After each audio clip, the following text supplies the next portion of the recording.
श्रीराम समर्थ.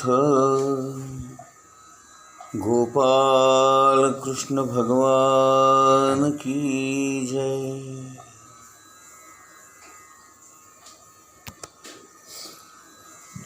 प्रगती म्हणजे काय तर माणसाच्या जीवनामध्ये अशी काही संकल्पना मान्य केली गेली आहे की माणूस हा नेहमी वर जावा. वर जाणे म्हणजे प्रगती असं मानतात. आणि वर जाण्याचा आणखीन एक अर्थ आहे मेला. माणूस मेल्यावर सुद्धा तो वर गेला असे म्हणतात. स्वर्गामध्ये गेला असं म्हणतात. स्वर्ग हा वर आहे आणि नरक हा खाली आहे असं आपण मानतो. यामध्ये फार मोठा अर्थ भरलेला आहे. परमात्म स्वरूप हे सच्चिदानंद स्वरूप आहे. सत, चित आणि आनंद असे 3 शब्द त्याच्यामध्ये आहेत. सत म्हणजे सतत असणारं, कोरं करकरीत, म्हणजे ते चांगलंही नाही वाईटही नाही, शुद्धही नाही अशुद्धही नाही, असं कोरेपण किंवा अगदी शुद्ध प्युअर अस्तित्व. तो जिवंत आहे, चिन्मय स्वरूप आहे म्हणून चित्त. आणि तो एकटा आहे, त्याच्यासारखा दुसरा कुणीही नाही आणि म्हणून तो संपूर्ण आहे. आणि जिथे पूर्णत्व असतं तिथेच आनंद असतो. असं हे संपूर्ण पूर्णत्व असणारं, आनंदामध्ये असणारं, चैतन्यपूर्ण असणारं, कायम असणारं, सतत असणारं, सत्य असणारं, खरं असणारं जे आत्मस्वरूप आहे त्याला सच्चिदानंद स्वरूप असं म्हणतात. तो जिवंत असल्यामुळे त्याच्यामध्ये सारखं स्फुरण येत असतं. त्याचं अस्तित्व जर कोरं आहे, करकरीत आहे, तर स्फुरण का बरे येते असा प्रश्न निर्माण होतो. तर त्याला एकटेपणाचा कंटाळ आला, एकाकी न रमते अशी अवस्था झाली. आणि मग त्याला आपण अनेक व्हावं असं वाटलं. एकीकडे त्याला ज्ञानाचं स्फुरण असतं आणि दुसरीकडे त्याला प्रेमाचं स्फुरण असतं. आणि म्हणून या जगाची रचना जी आहे ती ज्ञानस्वरूप आणि प्रेमस्वरूप आहे. प्रेम म्हटलं की लोक वेडे होतात आणि भगवंताच्या प्रेमाने फारच वेडे होतात. मग त्याला असं वाटलं की लोक माझ्यावरच्या प्रेमाने इतके वेडे का बरे होतात? माझं प्रेम नेमकं आहे तरी काय हे बघण्यासाठी, पाहण्यासाठी आणि ते भोगण्यासाठी तो एक असणारा परमात्मा परमेश्वर एकाचा अनेक झाला. अगोदर तो एकाचा 2 झाला. त्याने आपल्या शक्तीला आपल्यापासून वेगळं करून तिला स्त्री रूप बहाल केलं. आणि म्हणून याला अर्धनारी नटेश्वर असंही म्हणतात, शिव शक्ती असंही म्हणतात, ब्रह्म आणि माया असंही म्हणतात. या दोघांच्या मिलनातून हे संपूर्ण विश्व निर्माण झालं असंही मानतात. त्याने या विश्वामध्ये आपला आनंद निर्माण केला आणि आपला आनंद आपणच भोगला. हा आनंद भोगताना तो एकाचा अनेक झाला. आणि म्हणून एक असताना जी त्याची शांतपणाची, आनंदाची अवस्था होती ती बिघडली आणि म्हणून तो अपक्रांत झाला. अपक्रांत याचा अर्थ घसरला, खाली आला. आणि म्हणून तो खाली आला, म्हणून अपक्रांत झाला. आता त्याला पुन्हा वर जायचं आहे आणि आपल्या मूळ अवस्थेला प्राप्त व्हायचं आहे. आणि म्हणून अपक्रांतच्या उलट शब्द उत्क्रांत. उत्क्रांती याचा अर्थ वर जाणे. आणि म्हणून भगवंताने हे जग निर्माण केलं असं आपण मानतो, पण खरं काय झालं कुणास ठाऊक, कुणालाच ते माहीत नाही. आणि जाणणारा, सांगणारा, माहीत असणारा असा कुणीही नाही. आणि म्हणून हे जे अध्यात्मशास्त्र आहे, हा जो परमार्थ आहे, ते गूढ आहे आणि अगम्य आहे असं मानतात. त्याचं कारण हे, ईश्वराने जग का निर्माण केलं याचंही उत्तर खऱ्या अर्थाने कोणीच देऊ शकत नाही. आणि म्हणून या सगळ्याच गोष्टींना उत्तरं नाहीत. ही सगळी आपण काल्पनिक निर्माण केलेली उत्तरं आहेत. ईश्वराच्या मनात आलं काहीतरी चमत्कार घडवावा म्हणून त्याने हे विश्व निर्माण केलं असंही काही लोक मानतात. हे विश्व निर्माण करण्यासाठी त्याने अनेक पर्याय निवडले.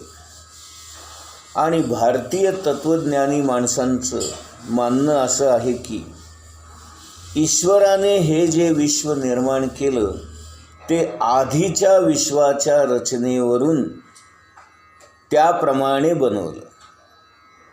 मग पुन्हा एक प्रश्न निर्माण होतो, मग आधीचं विश्व कसं निर्माण झालं?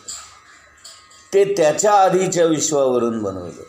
मग त्याच्या आधीचं कधी झालं? असं करता करता या विश्वाचा प्रारंभ कधी झाला हेच आपल्याला कळत नाही. आणखीन एक तत्व मानणारे लोक असे आहेत की भगवंत एकटा होता, त्याने आपल्याला रमण्यासाठी किंवा आपलं मनोरंजन व्हावं म्हणून आणखीन एक कुणीतरी निर्माण केला, त्याला जीव म्हणतात आणि हा स्वतः शिव. आणि म्हणून जीव आणि शिव असे दोन सखे निर्माण झाले.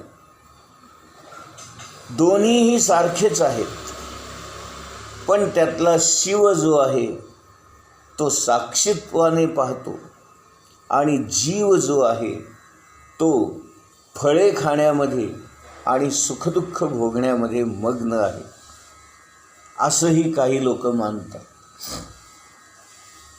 काही लोकांनी एका झाडावर असणाऱ्या दोन पक्ष्यांची उपमा या जीव आणि शिव या कल्पनेला दिलेली आहे. ते म्हणतात जीव नावाचा जो पक्षी असतो तो झाडावर उड्या मारत असतो, इकडं तिकडं फिरत असतो, या फांदीवरून त्या फांदीवर, या झाडावरून त्या झाडावर असा तो बागडत असतो. आणि त्या झाडाची फळं खाण्यामध्ये आणि सुखदुःख भोगण्यामध्ये तो मग्न असतो. त्याला जीव पक्षी असं म्हणतात. आणि दुसरा जो पक्षी असतो तो शिव पक्षी, तो झाडाच्या वरती एकदम टोकावर शेंड्यावर बसून असतो आणि तो साक्षी भावाने या जीव नावाच्या पक्षाकडे पाहत असतो. आणि तो साक्षीत्वाने फक्त पाहण्याचं काम करतो. त्याला या जीव नावाच्या पक्षाचा काहीही संबंध नाही किंवा या जीवाच्या पक्षामुळे तो कुठल्याही प्रकारे प्रभावितही होत नाही. तो केवळ साक्षी भावाने असतो. ईश्वर स्वतंत्र आहे आणि त्याने आपल्या स्वातंत्र्याचा वापर करून आपलं ज्ञान जर विसरला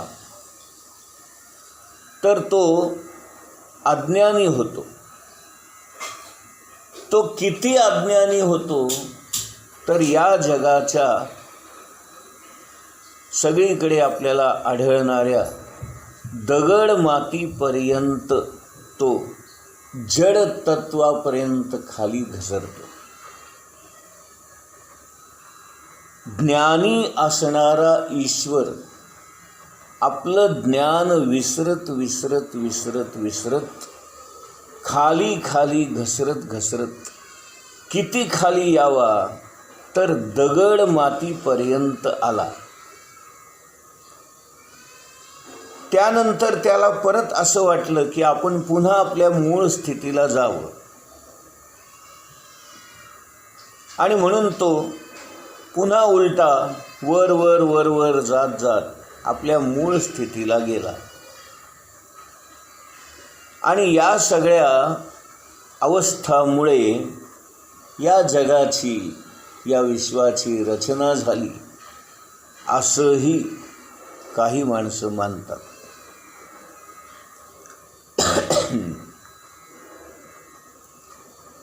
परमेश्वर स्वतः जड द्रव्य झाला आणि तो दगड मातीपर्यंत घसरला आणि म्हणून प्रत्येक कणाकणामध्ये भगवंतच आहे असं जे आपण मानतो त्याची ही अशा प्रकारे सुरुवात झाली.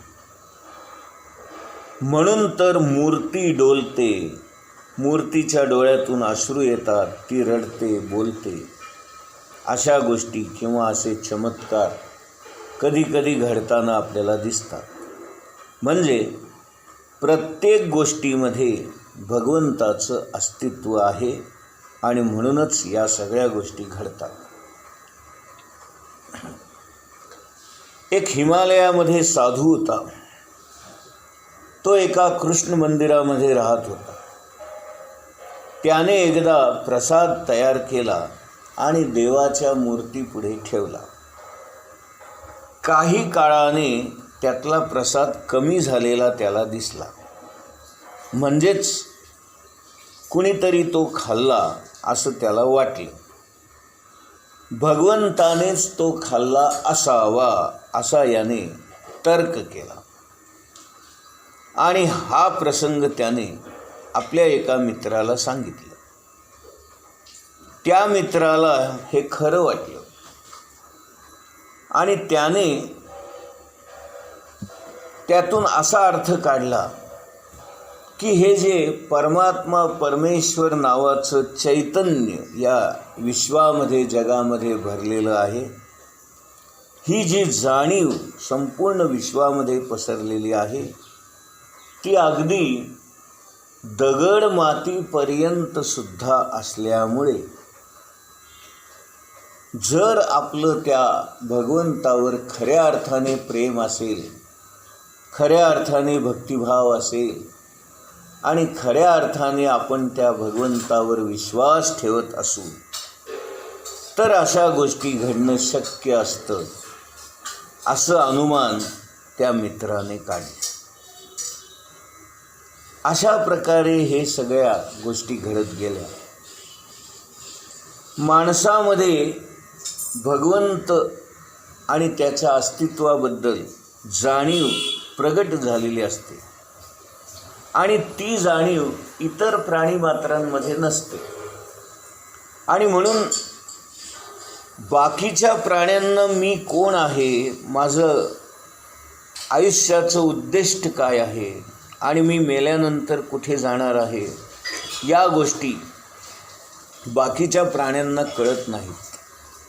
परंतु माणसाला मात्र या गोष्टी कळतात. मी कोण आहे, माझा जन्म कशासाठी झालेला आहे, मी नेमकं काय केलं पाहिजे, माझ्या या जगण्याचं उद्दिष्ट काय असलं पाहिजे, माझं ध्येय काय असलं पाहिजे, असा विचार तो करू शकतो. यालाच विवेक असं म्हणतात. मनुष्याला भगवंताने विवेक दिलेला आहे आणि बुद्धी दिलेली आहे आणि तो विचार करू शकतो. त्या विचारांचं दिव्य स्वरूप म्हणजे भगवंताविषयीची असणारी जाणीव आणि अहम ब्रह्मास्मी पर्यंत तो वर जाऊ शकतो. याला प्रगती म्हणतात. प्रगती याचा अर्थ मी भगवंताचा अंश आहे आणि अंश असल्यामुळे पूर्ण असलेल्या भगवंतापर्यंत मला वर जायचं आहे ही जाणीव त्याच्या मनामध्ये असते आणि म्हणून तो सतत वर जाण्याचा प्रयत्न करत असतो आणि भगवंतापर्यंत पोहोचण्याचा नव्हे भगवंत होण्याचा तो प्रयत्न करत असतो. आणि म्हणून मी माणूस आहे इथपासून मीच तो परमात्मा परमेश्वर आहे, अहम ब्रह्मास्मी किंवा तत्त्वम असि, अशा या वेदवाक्याप्रमाणे तो वागू शकतो, स्वतःमध्ये बदल घडवून आणू शकतो आणि मीच तू आहे किंवा तूच मी आहे इथपर्यंत तो आपल्याला वर नेऊ शकतो. यालाच प्रगती असं म्हणतात. गोपाल कृष्ण भगवान की जय.